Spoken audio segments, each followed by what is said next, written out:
ఓం వసుదేవసుతం దేవం కంసచాణూరమర్దనం దేవకీ పరమానందం కృష్ణం వందే జగద్గురుం. ఓం శ్రీ రాధాకృష్ణాభ్యాం నమ. కృష్ణం వందే జగద్గురుం, అర్జునం వందే జగదేక వీరం. మనకి ఆ గురుగ్రహం అందరూ కూడా ఏమని చెప్తారంటే, గురుగ్రహం కనుక నీకు బాగున్నట్లయితే నీవు సంచుల కొద్దీ డబ్బులు వస్తాయి, లేకపోతే క్వింటాల కొద్దీ బంగారం వస్తుందని చెబుతూ ఉంటారు. మీరు కూడా ఆనందంగా వింటూ ఉంటారు. కానీ గురుగ్రహము ఏ విధమైనటువంటి సంపదలని కూడా మీరు కోరుకున్న రేంజ్లో ఇవ్వదు.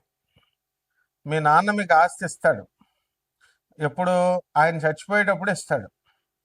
ఆయన బ్రతికుండగా చిన్నప్పుడు నీకు ఒక 100 రూపాయలు, మహా అయితే ఒక 500 డైలీ ఖర్చులకు ఇస్తాడు. ఆ విధంగా గురుగ్రహం ఏం చేస్తుందంటే ముందు నీకు బుద్ధి బలాన్ని ఇస్తుంది. అంతే తప్ప ఇట్లా సొల్లు కబుర్లు చెప్పేటటువంటి పండితులు అవనియండి, సొల్లు కబుర్లు చెప్పేటటువంటి జ్యోతిష్కులు అవనియండి, వీళ్ళని ఎట్టి పరిస్థితుల్లో వీళ్ళని రాహు కబళించినప్పుడు, కలిపురుషుడు దూరేసినప్పుడు అవతల వాళ్ళని ప్రలోభ పెట్టడానికి చెప్తూ ఉంటారు. ఇది గురువు యొక్క పని కాదు. వాళ్ళకే ఫస్ట్ గురువు అనుగ్రహం లేదంటూ ఇలా చెప్తున్నటువంటి వాళ్ళు, అటువంటి వాళ్ళ మాటలు వింటే మీకేం వస్తుంది అనుగ్రహం? కాబట్టి మన దేవతల గురువు అయినటువంటి బృహస్పతి ఎప్పుడూ కూడా మీకు చక్కటి ఆలోచన విధానాన్ని, నిజాయితీని, ఆ తర్వాత చక్కగా మీరు రుజుమార్గంలో వెళ్ళేటటువంటి విధానాన్ని ఇస్తారు. ఇప్పుడు మంగిలికి డబ్బులు ఇచ్చారంటూ మంగిలిని బ్యాడ్ పాపులర్ చేశారు. ఆమె తీసుకుందో లేదో తర్వాత సంగతి, ఆమె ప్రమేయం ఉందో లేదో తర్వాత సంగతి. ఆమె పేరు చెప్పి మరి డబల్ మీకు డబ్బులు వస్తాయి, సిమెంట్ ఫ్యాక్టరీ కడుతుంది, పబ్బు పెడుతుంది అన్నప్పుడు మీకు బుద్ధి ఉండాలిగా. నేను సిమెంట్ ఫ్యాక్టరీ అంటే అంత ఈజీయా పెట్టడం? అందువలన భూపతి రాజు, వెంకటపతి రాజు, డాక్టర్ బివి రాజు గారు పెట్టారు రాశి సిమెంట్, విష్ణు సిమెంట్. విష్ణువర్ధన్ రాజు వాళ్ళ కొడుకు నడుపుతున్నాడు ఇప్పుడు భీమవరంలో. ఆయన ఎంత కష్టాలు పెడితే అది పెట్టారో నేను దగ్గరుండి ఆయన్ని చూశాను. డాక్టర్ బివి రాజు కాలేజెస్కి మేము వెళ్తూ ఉంటాం. అలాగే మా తాతయ్య గారు డాక్టర్ ముల్లపూడి హరిశ్చంద్ర ప్రసాద్ గారు ఆంధ్ర షుగర్ ఫ్యాక్టరీ పెట్టడం ఎంత కష్టం? అంత ఈజీనా? లైసెన్సులు రావడానికి ఢిల్లీ నుంచి కళ్ళంట నీళ్లు పెట్టుకొని, అరే నా బామ్మరిది బోళబుల్ రామే మాట విన్నాను, నేను విని అనవసరంగా ఈ ఇండస్ట్రీ రూట్లోకి దిగానేమో, నా పొలాలు నేను చూసుకోక అని ఆయన ఎంత ఇదయ్యారో మాకు తెలుసు. కాబట్టి మరి మీరంతా దురాశకి ఇస్తారు డబ్బులు. దీన్ని రాహు యొక్క ఎఫెక్ట్ అది. ఒక పనికి మాలిన జ్యోతిష్కుడు సంచుల కొద్దీ డబ్బులు వస్తాయి, సంచుల కట్ల కొద్దీ బంగారం వస్తుందంటే ఎలా నమ్ముతున్నారా మీరు? కష్టపడాలి, బాగా చదవాలి, మీ అమ్మ చెప్పిన మాట వినాలి. మీ నాన్న నేను పడ్డ కష్టాలు నువ్వు పడకూడదురా అని చెప్పేసి పాపం నేను బిజినెస్లో చిన్న చిన్న అబద్ధాలు, చిన్న చిన్న మోసాలు చేసి నేను కుటుంబ పోషణ చేయాల్సిన దుస్థితి మా నాన్న మాట నేను వినకపోవడం వల్ల నాకు ఈ పరిస్థితి వచ్చింది. నువ్వు ఆ పరిస్థితి తెచ్చుకోక నాయన, చదువుకోరా బాబు అని చెప్తాడు. అంతేకాని నువ్వు వేసుకొచ్చాయి, బ్యాంకులు దోపిడీ చేసుకొచ్చాయి, ఈ దొంగిలించుకొచ్చాయి అని తండ్రి చెప్పాడు. కాబట్టి ఇదంతా కూడా ఆ గురువు పక్కన రాహుగాళ్ళు ఇలాంటి వాళ్ళు ఉంటారన్నమాట. వాళ్ళే ఈ కపట జ్యోతిష్కులు, కపట గురువులు అన్నమాట. ఎవరైనా సరే స్వామి వివేకానంద అది ఫాలో అవుతారా? స్వామి వివేకానంద ఎప్పుడైనా ఇలా చెప్పాడా మీకు? రామకృష్ణ పరమహంస, స్వామి వివేకానంద, ప్రభాత్ రంజన్ సర్కార్, ఆ తర్వాత చక్కగా మన ఆదిశంకరాచార్యులు వారు, రామానుజాచార్యులు వారు, రమణ మహర్షుల వారు ఎప్పుడన్నా ఇలా చెప్పారా? మరి ఇప్పుడున్న స్వామీజీలు నా దగ్గరికి వచ్చేయి, పూజ చేసుకో, కోట్లు వచ్చేస్తాయి, గోశాల పెట్టా, నీకు మోక్షం డైరెక్ట్ ఇచ్చేస్తా, ఈ ప్రవచనకారులు ఇలా చెప్పేటటువంటి వాళ్ళు. లేకపోతే గోశాల అంటాడు ఒకడేమో గుళ్ళు కట్టానంటాడు, ఒకడు కాశీలో పెట్టానంటాడు. ఉన్న స్వామి వివేకానంద అనాథ శరణాలయాల్లో, ఈ యొక్క ఆర్ఫనేజెస్ లో, ఓల్డేజ్ హోమ్లకి మీరు ఇవ్వచ్చు కదా. ఉన్న వాటికి ఇవ్వరు వీళ్ళు కొత్తగా పెడతారు వీళ్ళ బ్రాండ్తో, పనికి మాలిన వాళ్ళు. కాబట్టి స్వామి వివేకానంద ఇటువంటి జగద్గురువుల యొక్క ఆశీస్సులను తీసుకొస్తుందన్నమాట ఈ గురుగ్రహం. కాబట్టి మనకి కోటాను కోట్లు కావాలి, దురాశతో వెళ్ళేటటువంటి వాడు ఎప్పుడూ బాగుపడ్డు. రజనీకాంత్ ఏ సినిమాలో చెప్తాడు? నరసింహ, నీది కాంతి నీ దగ్గరికి రాదు, నీదైంది నిన్ను వదిలి ఎప్పటికీ పోదు. నువ్వు ప్రయత్నించకపోయినా నీ దగ్గరికే వస్తుంది. ఇది సిద్ధాంతం నరసింహ. కాబట్టి చక్కగా ఆ గురుగ్రహం మనకి 19వ తారీఖు ఏప్రిల్ నెలలో స్వక్షేత్రగతుడు అవుతున్నాడు శుక్రగ్రహం. అలాగే మనకి ఈ యొక్క గురుడు కర్కాటక రాశిలోకి 2 జూన్ తర్వాత రాబోతున్నాడు. 31 అక్టోబర్ 2026 వరకు కూడా మనకి ఈ యొక్క కర్కాటక రాశిలో ఉండడం జరుగుతుంది. ఆ తర్వాత సింహరాశిలోకి ప్రవేశం చేస్తాడు 31వ తేదీ అక్టోబర్ నెల 2026 సంవత్సరం నుంచి. అలాగే ఈ యొక్క బుధగ్రహాన్ని మనం చూసుకున్నప్పుడు మనకి బుధగ్రహము 30 ఏప్రిల్ 2026 సంవత్సరం తర్వాత ఈ యొక్క బుధుడు మేషరాశి ప్రవేశం చేస్తాడు. అలాగే ఈ యొక్క కుజగ్రహాన్ని కనుక మనం చూసుకున్నప్పుడు మనకి కుజుడు చక్కగా మే 11వ తేదీ 5వ నెలలో మనకి కుజుడు మేషరాశిలోకి ప్రవేశిస్తాడు. అంతవరకు మీనరాశిలో 2 ఏప్రిల్ నుంచి ఉన్నాడు 2026 సంవత్సరంలో. ఈ విధమైనటువంటి గ్రహ మార్పుల వలన, ముఖ్యంగా ఈ యొక్క గురుడు శుక్ర గ్రహాల మార్పుల వలన, అలాగే ఈ కుజ బుధ గ్రహాల మార్పుల వలన, ముఖ్యంగా ఈ గురుగ్రహ సంచారం వలన మన 12 రాశుల వారికి కూడా ఏ ఏ రిజల్ట్స్ని ఇస్తుంది ఒక్కొక్క రాశి వారిగా మనం చెప్పుకుందాం. ఇవన్నీ కూడా గోచార రీత్యా మనం చెప్పేటటువంటి ఫలితాలు కోటాను కోట్ల మందికి. మరి విడివిడిగా మీరు తెలుసుకోవాలనుకుంటే మీ వ్యక్తిగత జాతకాలు చూసినప్పుడు మాత్రమే తెలుస్తుంది.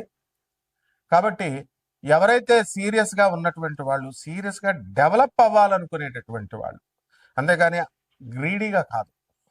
మంగ్లీ దగ్గరికి వెళ్ళి 5 లక్షలు వేసాం 10 లక్షలు అయిపోతాయి, 5 కోట్లు పెట్టాం, కోటి రూపాయలు పెట్టాం, తర్వాత బ్లేమ్ చేసుకుంటే ఒక్క రూపాయి కూడా రాదు వాళ్ళందరికి కూడా. నేను చెప్తున్నాను ఆ నవగ్రహాల సంచారం తెలిసిన వ్యక్తిగా. ఇప్పుడు కేసులు పెట్టారు, ఇవన్నీ చేసుకుంటున్నారు కదా, వాళ్ళు చూడండి ఆ కేసులో ఒక్క బాధితుడికి కూడా ఒక్క రూపాయి కూడా రాదు. విజయ్ మాల్వియా కొన్ని వేల కోట్లు ఎత్తుకుపోయాడు, వచ్చినాయా? సుబ్రహ్మరెడ్డి గారు వే ఆఫ్ జరిగింది, కొన్ని కోట్ల అప్పు అయిపోతే చక్కగా తీసి అవతల పడేశారు. ప్రభుత్వ విధానాలు అలా ఉంటాయి, బ్యాంకు విధానాలు. అదే పేదవాడికి చేస్తే ఇండ్ల మీదకి వస్తారు, పడతారు. సో లీగల్ సెల్స్ ఉంటాయి. 200 దేశాల్లో ఆశ్రమాలు ఉన్నటువంటి ఆనంద మార్గ ఆశ్రమానికి ఇంటర్నేషనల్ కోఆర్డినేటర్ నేను.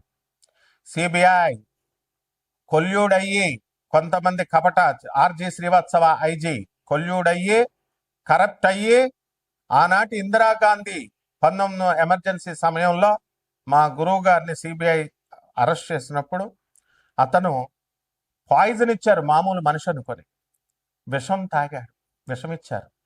బ్రతికిన తర్వాత బెత్తరపోయారు. బెత్తరపోయిన తర్వాత ఆయన సాక్షాత్తు శివసంభూతుడని తెలుసుకొని అదే ఐజీ శ్రీవాత్సవ ఆయన పాదాల మీద పడి క్షమాపణ అడిగి ఈ రోజున మాకు ఆనంద్ నగర్ జార్ఖండ్ లో Singhbhum first landscape on the earth అని అక్కడ ఆయన సన్యాస దీక్ష తీసుకున్నాడు మా గురుగారి దగ్గర. ఇప్పుడు కూడా సర్వ్ చేసుకుంటున్నాడు. సో సింగభూమి జార్ఖండే first landscape on the earth అని zoological survey of India zoological evidences ఉండగా, అలాగే ఎన్జిఆర్ఐ ఇవన్నీ కూడా సెంట్రల్ గవర్నమెంట్ ఎవిడెన్సెస్ ఉండగా బుద్ధి లేదా ప్రవచనకారులకి? బుద్ధి లేదా మీకు అందరికీ? చెప్పేటటువంటి వాళ్ళు యూట్యూబ్కి మైథలాజికల్ స్టోరీ లాగా చెప్తారు. ఏది ఈ యొక్క ఏమిటది కల్కి పుడతాడు, ఏమిట ఆ ప్లేస్ ఏమిటి? కల్కి పుడతాడు శంబాలా నగరం. రిపీట్, కల్కి పుడతాడు, అది శంబాలా నగరం అని ఒక మైథలాజికల్ స్టోరీ లాగా. అదేదో ఎక్కడో ఉంటది, అది హిమాలయ పర్వతాల తర్వాత ఎక్కడో ఉంటది, మానవులు వెళ్ళలేరు. ఏంటి సొల్లు కబుర్లు చెప్పాను నేను. First landscape on the earth Singhbhum, refer చేసుకోండి గూగుల్. జార్ఖండ్ ఇండియా, అది భూభాగం అని చెప్పి జియోలాజికల్ ఎవిడెన్సెస్ చెప్తుంటే మళ్ళీ మీరు ఇది చేస్తున్నారు. ఏం do you want me to file the cases against all such YouTubers? ఎందుకు చరిత్రను మారుస్తున్నారు మీరు? అలాగే రాముడు అయోధ్యలోనే పుట్టాడు. మైథలాజికల్ స్టోరీ రామాయణం కావ్యం అని చెప్పడానికి మీకు ఎవరిచ్చారు అధికారం? మరి పని పట్టలేక అయోధ్యలో రామాలయం కట్టారు. పని పట్టలేక భక్తులందరూ రాముల వారి దగ్గరికి వెళ్తున్నారు. అలాగే మధురాలో కృష్ణుడు పుట్టాడు, దట్స్ ఆల్. మళ్ళీ కృష్ణుడు మైథలాజికల్ స్టోరీ భాగవతం అబద్ధం, భగవద్గీత అబద్ధం అంటూ కొంతమంది యూట్యూబర్లు రా మీరంతా. యూట్యూబర్లు మీరు ఉపాసకులు అవుతారా? మీరు భక్తులు అవుతారా? స్వామి వివేకానంద శిష్యులా మీరు? గురు పరంపర నుంచి వచ్చినటువంటి వాడిని నేను చెప్తున్నాను. రాముడు గురువు. రాముడు అయోధ్యలోనే పుట్టాడు, అదే సాకేతం. మధురలో కృష్ణుడు పుట్టాడు, అదే గోలోకం. రామాయణం అనేటటువంటిది కల్పితం కాదు, భాగవతం అనేటటువంటిది కల్పితం కాదు, కురుక్షేత్రం అనేటటువంటిది కల్పితం కాదు. యక్షిణీల గురించి మీకేం తెలుసురా? యక్షిణీల గురించి చెప్తున్నారు ఒక ఆర్గనైజ్డ్ గా, ఒక గౌరవప్రదంగా. నేను చెప్పుకొస్తే వేరే ఛానల్ వాళ్ళు వేరే గొట్టంగాల్ని చిన్న చిన్న వాళ్ళని పెట్టి యక్షిణీలు గురించి మీకు తెలిసినట్టు చెప్తున్నారు. మీరు ఉపాసన చేయలేదంటూనే మీకేం తెలుసు అసలు? ఎందుకు? How do you degrade the Hindu goddesses? So ఇవన్నీ కూడా మీరు చెప్పడం వల్ల, దురాశాపరులైనటువంటి ఈ జనం చూడడం వల్ల ఏమవుతుందంటే ఈ యొక్క మీకు రిజల్ట్స్ రావు. గురుగ్రహం చేసేది అదే నిజమైనటువంటి జ్ఞానాన్ని చెప్పడం. గురు పరంపర అంటే ఆజ్ఞాపించాలా గురువు, ఆదేశ్ గురు దత్తాత్రేయుడు ఆదేశిస్తాడు. It is an order. Adi శంకరాచార్యులు ఆది గురువు ఏమంటాడు? నా గురోరధికం, నా గురోరధికం, నా గురోరధికం ఇది శివ శాసనత. శివుడు శాసించాడు. ఇదేమన్నా రాజకీయ నాయకుళ్ళు సీఎంలు పిఎంలు అనుకుంటున్నారు చెప్పడానికి? దిస్ ఇస్ ఆర్డర్, గురువు ఆర్డర్. కాబట్టి ఇక నుంచి ఎటువంటి మైథలాజికల్ స్టోరీస్ లాగా ఎవరు కూడా చెప్పకూడదు. అలా కనుక చెప్పినట్లయితే తప్పకుండా లీగల్ ప్రొసీడింగ్స్ కి వెళ్తాం. ఇదే గురుగ్రహం చేసేటటువంటి. అంతేగాని బస్తాలు బస్తాలు డబ్బులు మీకు ఇచ్చేది, బస్తాలు బస్తాలు మీకు డబ్బుల్ని ఇవ్వదు. జ్ఞానాన్ని ఇస్తుంది, మంచి గురువుల్ని ఇస్తుంది, మంచి స్నేహితుల్ని ఇస్తుంది, నిజాయితీ పరులుగా ఉన్నటువంటి వాళ్ళని చేత మీకు కల్పించి యథార్థ భక్తిని, నిజ భక్తిని మీకు కల్పిస్తుంది. ఇక 12 రాశుల వారికి ఒక్కొక్క రాశి వారిగా మీకు ఏమేం ఫలితాలు ఇస్తుందో ఈ వీడియోలో చూద్దాం. మిథున రాశి. మిథున రాశి వారికి అందరికీ కూడా దగ్గరున్నటువంటి స్నేహితులు, దగ్గరున్నటువంటి మిమ్మల్ని ఆప్యాయంగా చూసేటటువంటి స్నేహితులు అవనియండి, మిత్రులు, పరివారం అవనియండి, బంధువులు అవనియండి, వాళ్ళని వదిలేసి మీకు ఎండమావుల్లో నీళ్లను వెతుకుతారు. మరి ఈ యొక్క గురుగ్రహం జన్మంలో ఉన్నటువంటి కారణంగా మీకు అనారోగ్య సమస్యలు అనేటటువంటి వస్తాయి. ఎండాకాలంలో కూడా పిజ్జాలు బర్గర్లు తింటూ మరి డ్రింకులు మందులు తాగుతుంటే ఏమవుతాయి? విరోచనాలు రాకపోతే, ఆరోగ్యం అవ్వకపోతే, ఆ విధంగా ఇండైజెషన్ ప్రాబ్లమ్స్, చెవి కండ పెరగడము, ఈఎన్టీ ప్రాబ్లమ్స్ రావడము ఇవన్నీ జరుగుతాయి. నమ్మాల్సినటువంటి వ్యక్తులను నమ్మకుండా నమ్మకూడని వ్యక్తుల్ని నమ్ముతూ మీ జీవితాలను మీరే నాశనం చేసుకుంటారు. ఆ విధంగా ఆదాయాల దగ్గరికి వచ్చేసరికి ఆదాయాలు బ్రహ్మాండంగా పెరుగుతాయి. మీకు ఈ మిథున రాశి వారికి విదేశాలకు వెళ్ళేటటువంటి అవకాశాలు కూడా అధికంగా ఉంటాయి. విదేశీ మోజు మిథున రాశి వారిలో ఎక్కువ ఉంటుంది. మరి ఇది గ్రహ సంపుటిని బట్టి అందరికీ కాదు. ఎవరైతే ఎండమావుల్లో నీరు కావాలి అని కోరుకునేటటువంటి వాళ్ళు తప్పకుండా వాళ్ళు విదేశీ ప్రయత్నాలు చేసి భంగపడుతుంటారు. విదేశ వాళ్ళ చేతుల్లో నుంచి ఎన్ఆర్ఐల చేతుల్లో మోసపోవడానికి అవకాశాలు ఉంటాయి. ఇకపోతే ఈ రాశి వారికి అందరికీ కూడా ఇల్లు లేనటువంటి వాళ్ళు ఇల్లు కొంటారు, స్థలాలు లేనటువంటి వాళ్ళు స్థలాలు కొనాలని ప్రయత్నిస్తారు. అదేవిధంగా ఆదాయ వనరులను పెంచుకోవడం కోసం రకరకాల వ్యాపారాలు చేయాలని ప్రయత్నిస్తారు. లే ఆఫ్ల వల్ల సాఫ్ట్వేర్ ఇంజనీర్లందరికీ కూడా ఫారిన్లో కూడా ఉద్యోగాలు కోల్పోయినటువంటి వాళ్ళకి ఉద్యోగాలు తొందరలో రావడానికి అవకాశాలు ఉంటాయి. 2 జూన్ 2026 సంవత్సరం తర్వాత, గురుమార్పు తర్వాత ఉద్యోగాలు మళ్ళీ మీకు రావడం జరుగుతుంది. అంతవరకు మేము ఖాళీగా ఉండాల్సిందేనా అండి అంటే ఖచ్చితంగా ఉండాలి ఖాళీగానే. మరి అప్పులు చేసుకోండి చక్కగా. ఎలాగో మీ దగ్గర ఫుల్గా డబ్బులు ఉన్నప్పుడు మీరేమి అనాథ పిల్లలకి, వికలాంగులకి, సాధువులకి, పేదవారికి ఏం దానాలు చేయలేదు. కాబట్టి ఆ గ్రహాలన్నీ కూడా మనం చేసినటువంటి మంచి పనులను బట్టే అవి ఫలితాలు ఇస్తూ ఉంటాయి. కాబట్టి మీరు ఎన్ని పూజలు చేసినా సరే మీకు ఉద్యోగ విషయంలో 2 జూన్ రావాల్సిందే.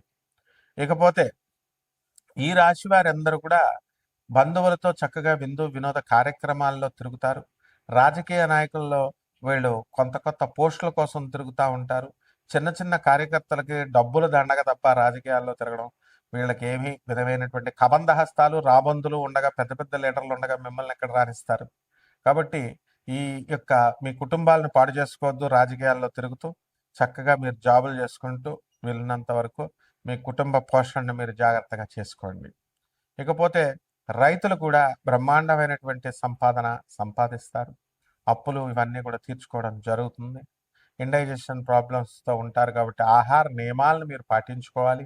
మంచి వాళ్ళతో స్నేహాలు, సంబంధాలు మీరు పెంచుకోవాలి. అంతేగాని మిమ్మల్ని ఏదో పార్టీలు ఇచ్చేటటువంటి వాళ్ళు పొగుడుతున్నారని చెప్పేసి భర్తకు తెలియకుండా భార్యలు, భార్యకు తెలియకుండా భర్తలు పార్టీలకు అటెండ్ అవుతూ పార్టీలు ఇచ్చుకుంటూ ఈ రకరకాల భర్తకు తెలియకుండా ఒక ఇన్వెస్ట్మెంట్లు చేయడం, భార్యలకు తెలియకుండా మంగళి కేసులో చేసినటువంటి వాళ్ళందరూ ఇన్వెస్ట్మెంట్స్ అట్లాగే ఎవరికి భార్యలకు తెలియకుండా భర్తలు ఇచ్చారట, భర్తలకు తెలియకుండా భార్యలు ఇచ్చారట. దురాశతో ఉన్నటువంటి వాళ్ళే ఇలాంటివి చేస్తారు. కాబట్టి ఈ రకంగా ఈ యొక్క గురుగ్రహం అనేటటువంటిది ఇలాంటివన్నీ ఎంటర్టైన్ చేయదు, జాగ్రత్తగా చేసుకోండి. ఇక పరిహారాల దగ్గరికి వచ్చేసరికి మేడి చెట్టుకి నీళ్లు పోయండి. మేడి చెట్టు దగ్గర మొదల్లో అనఘాదేవి, దత్తాత్రేయ స్వామి వారు 64 యోగిని గణాలతో ఉంటారు. మరి ఆ మేడి చెట్టు చుట్టూ ప్రదక్షిణాలు చేసుకోండి, గురుచిత్ర పారాయణ చేయండి, పేదవారికి దానాలు, సాధువులకు దానాలు చేసుకోండి. బ్రహ్మాండంగా ఉంటుంది. శుభమస్తు.